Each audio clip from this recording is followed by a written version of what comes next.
o ko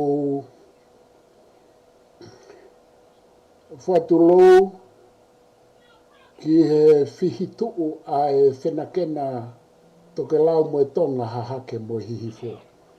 E mo ngāhi kupenga o e otu kaweinga. Ko a whaapapa ki he kakaitupu a e whonuani. Te whito ki he matakari nana uala o kanau tolu a Kempelani. E behe ke nāpui. Ko whatulou ki he tamasi Purinis Kalauni. Ko ulu o haa maafu mo haa ngata tupu. Kune mea hema mo whamiri Kempelani.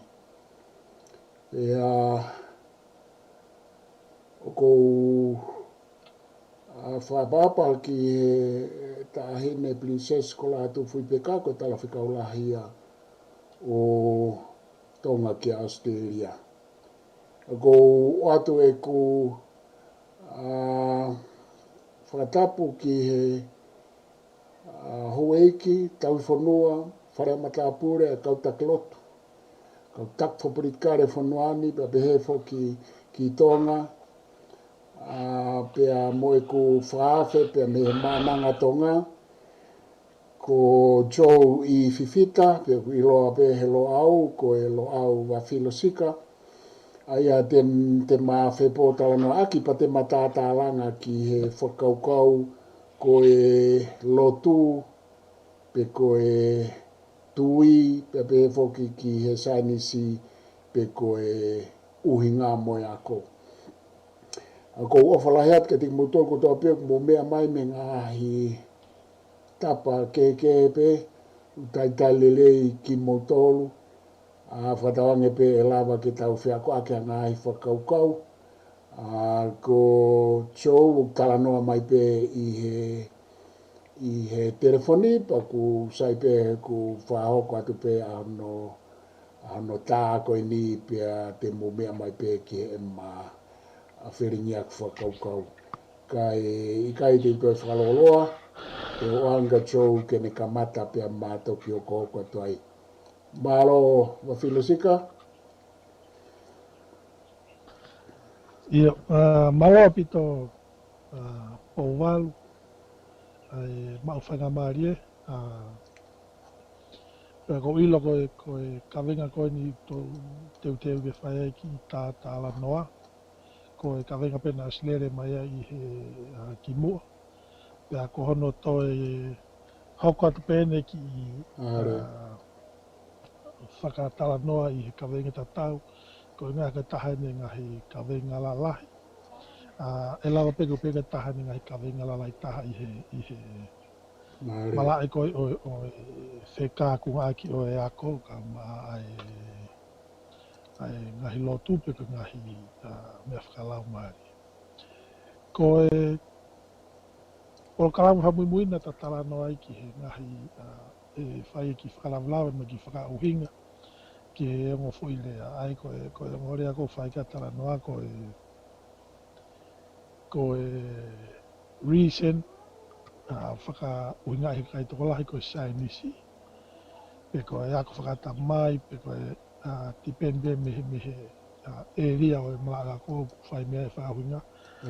Pea moe I hono wā, pea moe faith, pe koe tui, nea ngā ulahi pe mo hange koe reason.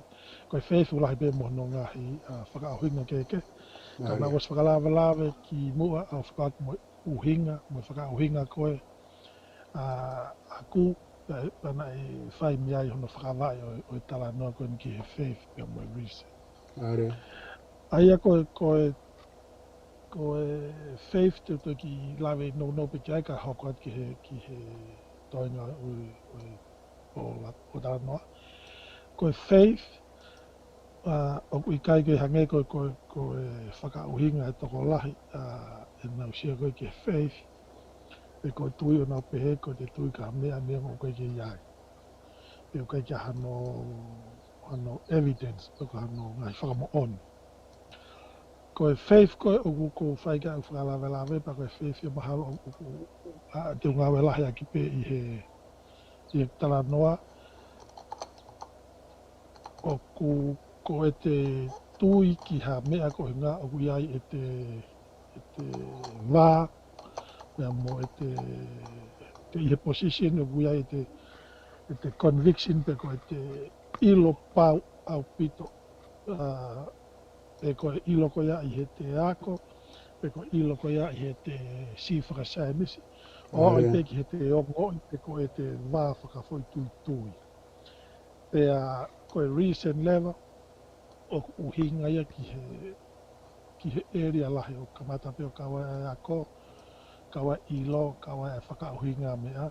Pea o ia e ngahi mala ke kehe ai te la pe ko e recent o kai ko e au ko sainisi pe, ka oku mālohi ai a area o filosofia. I me tala noa koe ki he. Ke anga o whakauhinga mea pa te utoki lawe pe ki ai. Aia koe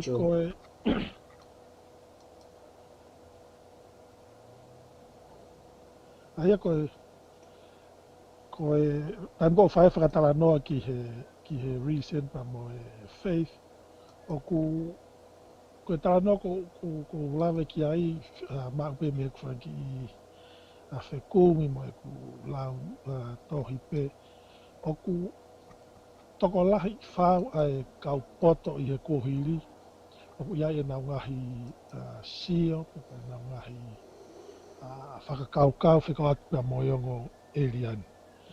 Pea toko lahi tahai ku nau pehe ko o Eliani ko o kuna whengau e aki lerei, whengau e aki wāofi, pea kuna whetoko ni aki, pea o kuna whe poupou aki.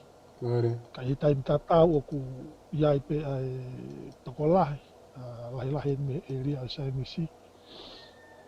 Kai koe katoa ka toko lahi pe unau pehe, o ku kai ke nā whekaunga aki ai ngo mala eni, pea koe mala e taha o ngā whepakipaki o pehe koe Sainisi, o whauia i he whai o ngai whatotolo, ngai experiment, ka koe faith level o ku fo i mātua ki tui ta e whai ha experiment, ke mau ha whai na evidence le.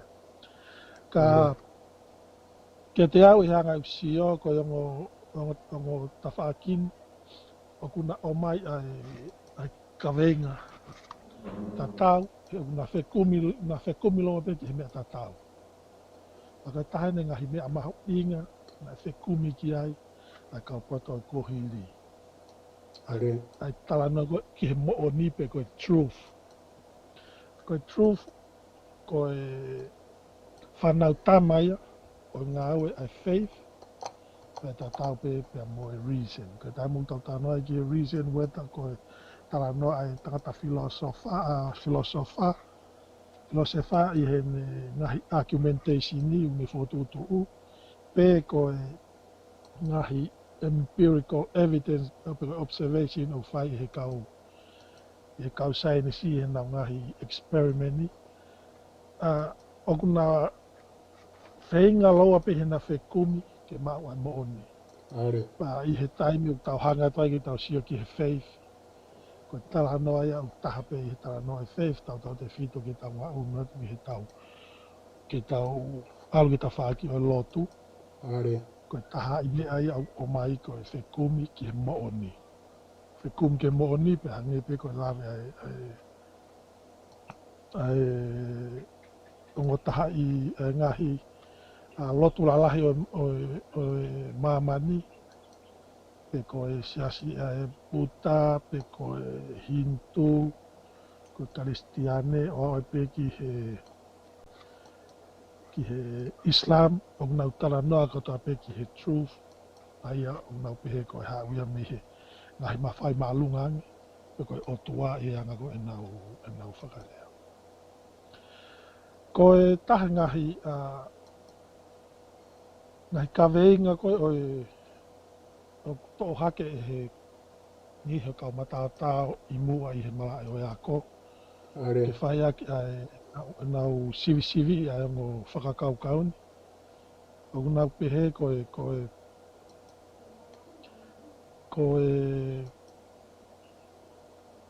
ngahi ongo mea kuni hako whakawhai ke i lahi ai faith pia mo reason o whai e tala noa ki ai ko o mea ko o pion I he natula.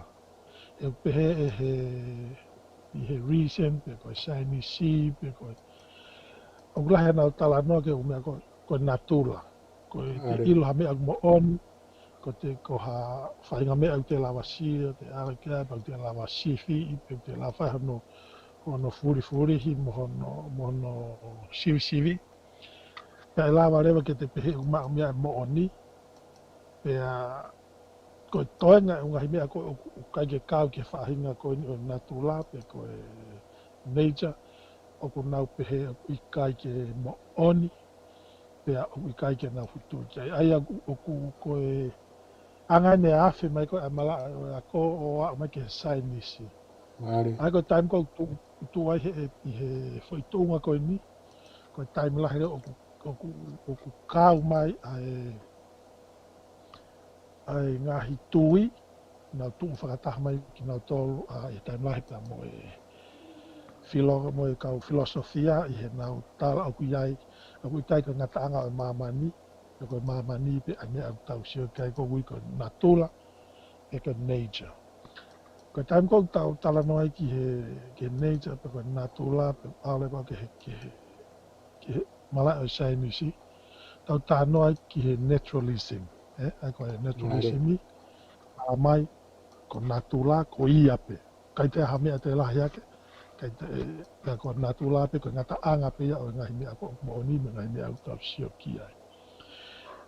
Pehe rewa he kau filosofia o kawai mai kau tawhaki koen ki he lotu pe ko faith o kuiai ai area ma kehe ange me nature pe ko naturalism ni o kui ko supernaturalism pe whaatala noa e kau filosofa ki he supernaturalism ke umea beyond I he nature.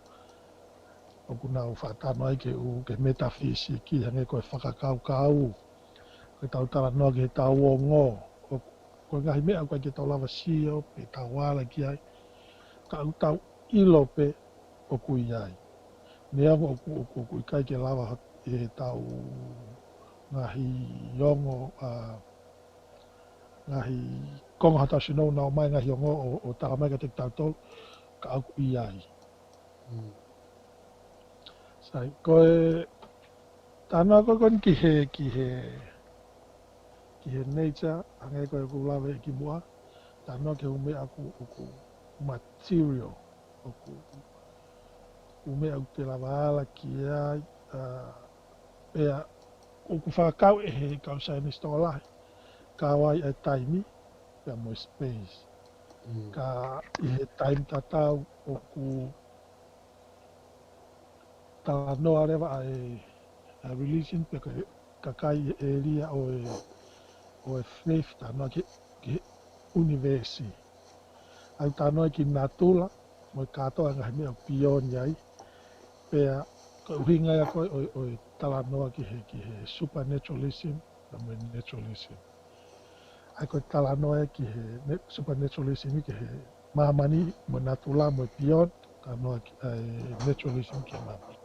Ko mea ko o ku maria he te whakau koe ke mo foi elia ko ni o ilo mo ako ai naturalism o super naturalism. Ko mo foi whakakau whakafilosofia lo ua ia.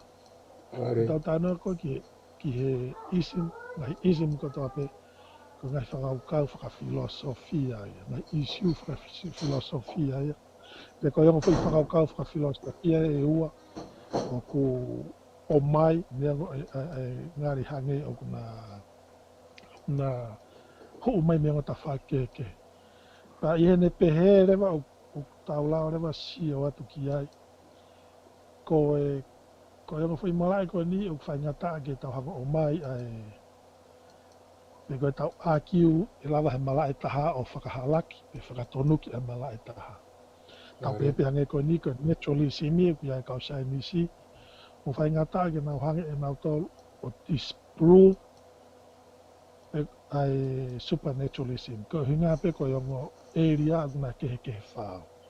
Ni ongo o na whepopo waki mo na whingawe aki. Aia ke talanoa ka ai toko taha ko he naturalism I pe ko Chinese e kai ke ne lava ia whai hangahi whaonga empirical experiment ke sivi ia ai truth pe te koe validity o e whakakaukau e supernaturalism. Tau pehe kai ke lava Chinese ia o sivi fo I whakakaukau pe ko whaiongo koe koe ofa. Ko mea pete tau mai o ngari ofa toko taha koe ko ngāwi ange mau pe ne ki se niti. Ko ngahi mea pehe ko ngahi whakawhotunga pea e lawa whai whakakaukau whakawhiofi. Ka koe mea koe kono sivi I whakasai nisi e kau naturalism I ke nau lava o falsify pe kono whakahalaki pe kono ilo I ai supernaturalism I pe koe pion I he natula. O whai ngata pe kia te au ko yongo area I tau whakawhuka ke area o reason pia mo faith ia kinau ape I he natu unga o kuna whakawha ofa mo na o mai mo awe ki tau tolu ki tau ofa ke mo o ni whakatuuta tau tolu ki area mo ni ka hei kai ke na lava o whihawaki I he na sivi I. Nā tātau te whito ni ki hono whai I he naturalism ke nau whenga ke whai hono whakatonu tonu. Ke whai hono whenga ke tā mahi no I ange ai supernaturalism. Ko te ngahi isi o supernaturalism I he whaonga whakasaya nisi. Aia ko tahai whakakaukau he I he anga e ku wakai e ku ki sio mo tala noa. Ko taiko ke lava hangaue I he lepi, I he whai anga experiment mo I whai anga sivi mo tesi ai sainisi. Ni hanga sivi I a supernaturalism. Taimi lahi ko supernaturalism ni ia ka ngahi event I hoko tō tahape. O kai ke hoko tātou lahi he ko uhinga whakia mo ka venga ia o e ria ko ia koe nau pion I he natula o hange koe ni ko natula ko e tangata ko ne pekia pe ko ne malolo ko ne tuotaha pe pasi ko ne osi ia me he mamani ko ni. Ka I he taimi ko o whae tarana ko ai supernaturalism pe ko pion ko I he whakanatula o mo ui mo mate. O talanoa ia taha I whakakaukau o e lotu whakaristiane. Ki he whakakaukau o e pekia pia toi tu. Ai o pion ia I natula pia o hange pe ko talanoa ko tānoa ka wholofola I he pekia sisu pia ne toi tu me mate o ne hange ia o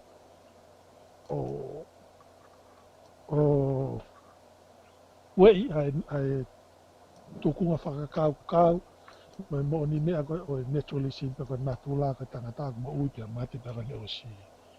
Ka ko hono palo pare ma ngahi I siu peheni ko ngā ko ni hā tātua taha he ko uhi ngā pe he ko na hango tifai a natula pe au I kai ke alawa ke whaihano teswa sainisi e tau ilo pe ko teswa sainisi o ku involve ai ngahi test tātua o lahi o nau tuk whaia e na ngahi observation o draw me e nau conclusion. Ako tui mahalo ko ea ngai e ki lawe atu ki he ngo kawengan I he ngā unu mai ke tau ngā unu me he faith ke sio kono ngahi area lailahi ange. Kai pehepe ki he whakahinga mea pe ko reason e kamata kene toi tātā me ngai hala, o toi lahi lahi ango no wawa. Malo po wau. Malo bito wa filosika Joe ya ko tui ko e hange ko o talanoa ane nai ko o hanga o hoko atu pe a e whakatoka e whakaukau koni i he tuu ai lotu pe mo e tuu ai sainisi pe ko tuu ai tui mo tuu ai uhinga pe a hange pe ko ho talanoa Joe ko e ka veinga ko fihi au pito pe a ukiai ai ngahi tātalanga, ngai whilafuaki ke nā kehekehe. Pe koe ngai tātalanga me ngai whilafuaki ke nā whikau aki. Pe ku ke hanga whakatoka mai ai nā kehekehe mo nā whikau aki. Pe mo ngai mea oku nā whaitatau ai. Ka koe maari e whoki e wawhilo sika ho tala noa he ku ke hanga o whakamanatu mai na e whihi mai bea ngō whakaukauni me he kamataanga ki mua pe he kaukariki, pe a hau ai pe, o hau he kaukariki, o hau ai, pe ta wau mai ki he kuonga makape ai Saskatorika, na nauhanga pe o whatalo ua mai, iai e nau kau sainisi, teolosia ia e nau kau filosefa teolosia pe nai kau ai si ene hanga puke mai ai sainisi pe moe uhinga pe koe reason pe he foki ke lotu pe moe faith moe tui o ke ia mai pe ke ahon pe ko tui ku o ku ikai ke aha kau tahalahi tahai e mamani na ne hanga o whai e whekum whai ki e whekau aki mo ke ha ngo mea konika koe Saskatorika wa o mai ke ahon.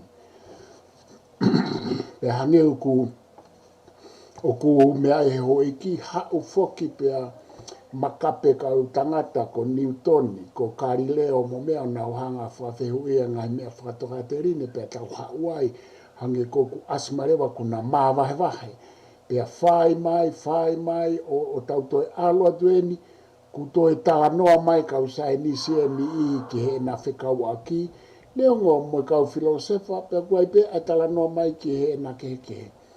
Ka koe hange koe talanoa o ke whai ki mua pau whafoke atu, koe whekau kau aki koe ango mea nia pa ko na whehui, hange koe na whehui e u whehui. Whaka metaphysical, po koe whaka ontolosia, ki he iai mo hoko mai ai umea. Pa koe fo i tānak mauinga ke whai hono siofi ai tui whakaako mo whakasainisi o e naturalism, pe mo e supernaturalism i he ne whekau aki, i he na whekau aki mo e anga e hu mai lotu.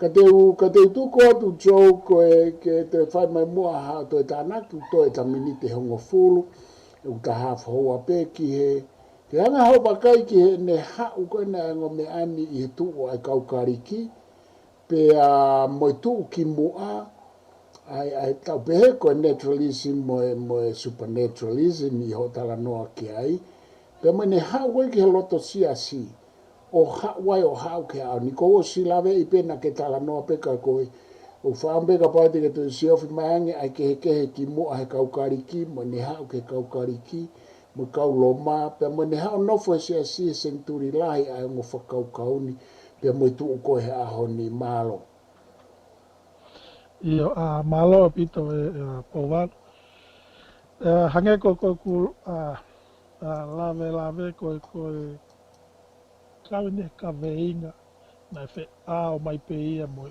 me kamata aga o lere mai pe o mai ki he timing pe o ku tu lau ape ai ni toko lahi e mo tawha ki whakato os. O whai mea e nau, o mai e nau ngai whakatu, o mai me nau ngai whakakau. Pea kia te au ko tui o ko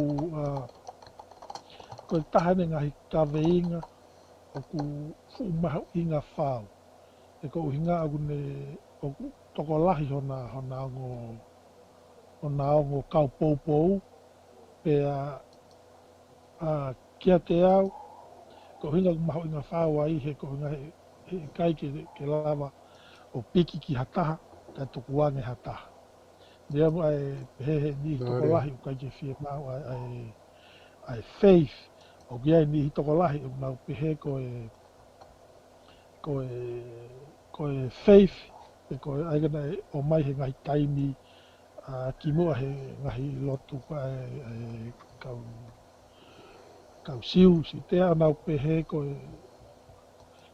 me whai pe tui ki ai o hange pe hano tu whakatatari ka orewa ke hange saini si o mai ngahi mo oni totonu ya ka mata rewa hano tuku ange ngahi whakakau na i pehe he toko lahi ko na e whairea na e wha ui ake tala noa koe ki ngahi o tua ko e o tua o e cap, e ko e Court of the Caps, ko i ngā pe ko e ngā nof pe ai, ko ni hao pe kau sainsi o tala mai ai ngahi mea koe pa nau. O whakatātāk pe hange ko pehe ko e mana, mo whaturisi.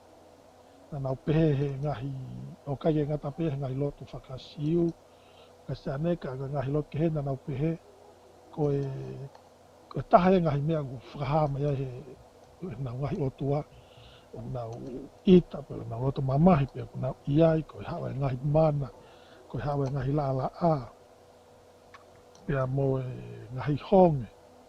Pia alu pe koe taimi o kamata koe ke ilo koe, ngahi uhinga koe o e tupo e mana, pa tupo e whaturisi, o ilo whasaini si, pa kamata rewa ke nau tukutua ngea tu ai ngahi whakakaukau o e lotu, pero whakaukau koe ngahi o tua. Ka kia te au ia o ngahi mo ni mea ia whekawaka koe pa mo faith, pa mo reason i hene tu au mai he kai ke tau lava e tau tolu o whakalaka me iai. E ko ngahi whakakau e na skimu au pito pe ia, o hange pe ko whakalaka lawe, ko e ngahi whakakau e nia na e whi au mai pa mo kau filosofa karisi, pea o mai ai pia ke kau poto mo kau filosofa o taimi o sisu, pea o mai pia ki mui. Aia koe talanoa koe ki he nihi koe ni tau pe whakatātā ki pe Aristotolo. Pea mo Palato ko ongo filosofa kariki ko ia pula kariki.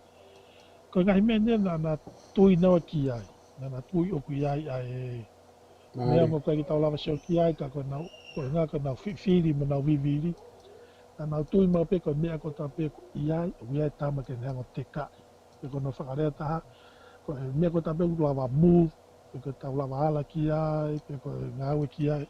Pe tau pehe pe ko whairea no kai ko material, hange ko no lava ganai.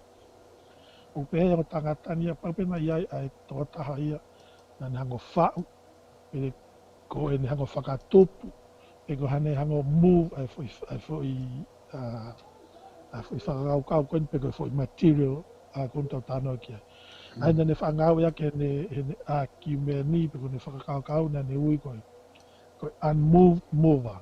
I ai mea ulawa ngāwei, na koe tama koe na hango whau, na e whakakau na o mai o koe toko taha koe na hangi na kai ki whau ia taha.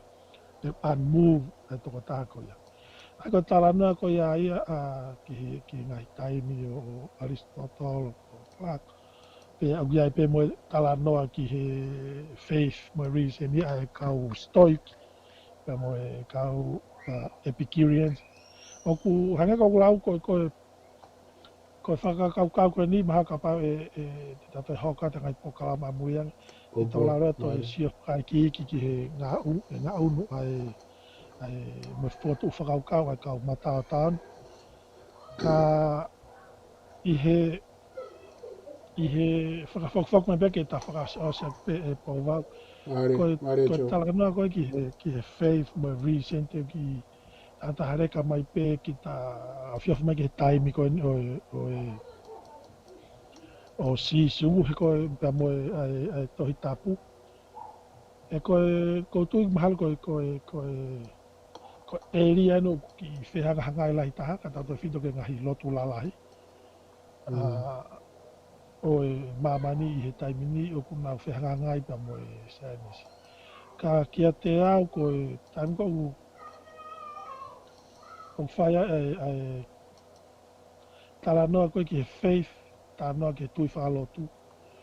O ku i kai ke whakatokanga i he kau tangata o e ako. Pe koe reason, koe faith, o mai pe he ngahi tui whakakastiane. O nau poupou i, ke ngau ea a reason, pe koe ngau ea a ilo, moi poto. Ka i kai o hange koe ngahi tuwaki u whawhai me ta whaki o e sainisi. Koe ta whaki koe ni o loto unau teke lahi, unau popoi lahi. Ke ngau ea ka ata mai lerei, ngau ea ka poto, ngau ea ka whakakau. I he taimpo u whaiai e nau whakatala noa. Hange pe koe ki i whakakau koe ni i he asi he tānoa wholwhola ia Matiu he tahano wes ulake wha. Tala noa ia sisu i he nau eke koe pua whē taimi, ngari ko whē taimi whai ai haere mai ai ki pa tānoa rewa a sisu ki he nai whakailonga o mamani pia moe ne Mone troa me in the conclusion of whakatatau ke whakatanoa koe pia moe kau sātu si, moe kau whare si. And then e pehea ko e whiawhi o mōsio ki he ea ku wangi moko o ku ao lelei. Pia koe langi o ku kula. Pia koe pongpongi. Are jo. O hangi ka matangi. Ai koe to ringa whakatala noa koe siu talangia. Ke mōsio ke ngahi evidence. Mōsio ke ngahi evidence pia mōtoa mea ha mō conclusion ke hai ngahi mea hoko atu. Aia koe whakatala noa koe ni o ku hange ke te au o ku hinga mai ai. Ka pai te hango ki whakatūtū ka hano ki whotu whaka filosofia i hawhai argument. Aina pehe e sisu koe kula ka ngahi langi e whiawhi. Whakataha pia moe ia koe toka maari e ka e whiawhi whataha pia moe kula mai ka e langi e koe maa langi. O ne hangi o tala mai ngari koe pongpongi pe koe aha hoko o ku ngari ea le rei pe tapepe matangi le rei i ne whakau. Aina ne o mai e no i primis e ua koe mea pena wha ilo pia mo ilo i pehe kakai. Koe taina nau sio he whiawhi o ku asi hawha fofa mai kula mai ngahi tapai langi pia mo hange o kui toka maaria ea mo whea ea. O ni hangi rewa o mai ka kina toa whakau po conclusion o na foi primis ko ia tala mai koe aha hoko e sai ea. Aia hange ko kulawe o wau koe tawhaki koe ni o faith na nau teke mālohi a ngau o ata mai lerei, ngau ke whakaukau, sio ke ngahi evidence, e troa me na conclusion. Aia koe ngahi methodology, whaka filosofia pen, tātou te white tautala noa ki a Aristotelo pe mo ne method ko o syllogism pe ko deductive argumentation. Ai ko tui o i kai ki hange i he faith o ne whakawhepaki pe ko ne whenga ke whaka i kai ai whakaohinga mea pe mo reason. Ka me hanga o toko ni mo whi pōpō waki pe koutui mahalo koe ngahi e te ulawai o pehe koe ongo eliani. Koe ngahi whaokau ko pehe koe eliani o ku whi ke na whenga aki lerei, na whi toko ni aki, na whi popo waki. I hono hiki ki tau tolu, ke tau unu ke tau te ofiangi ki he moho ni pe koe truth. Malo po wal. Malo bito wa filosika, chou fifita pea koutui ku mahino lelei ai konga hono ua e tatala noa, pea moho o hanga o mai ngahi uhinga, ho to e tānaki mai ho ngahi uhinga ki he whehu ina kwhai at ke siofi mai ne hao me mua mai ke ahoni. Pea o ku maaria o pito he koe kawenga mahu inga nia hano tauti beiti mo no whaka uhinga i he laua wheta o pea ku ke molo molo mui wa e mai i he wheinga mo ngā au e ki hono tolo ake atu e loloto ange mo toi māmange e tau whakaukau ki he tu ai lotu mo tui pea mo e sainisi mo e tala uhinga i he tawha ake taha mo e nā whehawaki mo e nā wheto kaki. Ka kou whamalo lahi at ke te koe, te o atu pe ai whainga mare whaosi, ka utia hame au ke tokanga mai ki ai ke tānaki mai, po mo whamapopo mai pe a tataua ki ai tā polo kalama. Mahalo. Malo pito po wal. Pe hange pe ko ku whamatala ka nai. O ku taha, o ku lahe ngahi mo ni mea ma ngai whakaukau. O ku la vai ke pehe e kau sainisi. Ko tui, ka tau te whito ke he tui whakalotu. O ku tae whakasaya nisi pe ku unscientific. Ai ka ngahi kawenga koe ni te watu pe ka mahaka pata kia whanga maria muiang ke te whakaloloto ai. Ula ki koe na talawe ka nai, tara no koe ki supernatural. Koe supernatural o pehe sa tia ka kia he kausai nisi. Pe koe kina tole i mala o whakauhinga mea tātou te whita pen ki kau empiricism i po kina tau o kunau tui koe mea ko tāpeu pau ke sivi i whakasai nisi ka tau ki lawa ki tau sioko na mua. Pea unau pehe koe supernatural o kawai pea moe miracles, koe tara noa koe ki angels, pea moe demons, tara noa ki he divine providence, pe koe mafi o tua, tara noa i pe na tau ki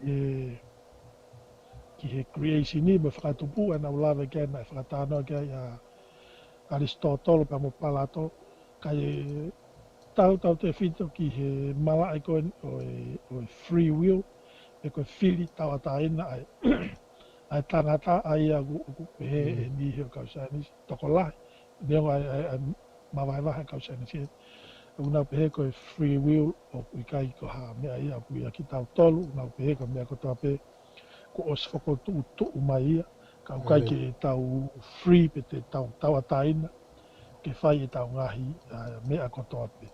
Ai ko tui ko ngahi e ria lalahi au whai ai tuhu ai tawhaki o sai nisi ki tawhaki ko o faith ka hange ko kulawe ki mua ko faith o nau hanghange o nau whakaloto lahi mo nau fieto koni o nau ilo o nau fuwhia maolahi pepa mo tawhaki o sai nisi kai ke nau hanga whawhepaki ki he awe o tangata hange ko kulawe ke nau toi ofi mo nau arrive i he mooni.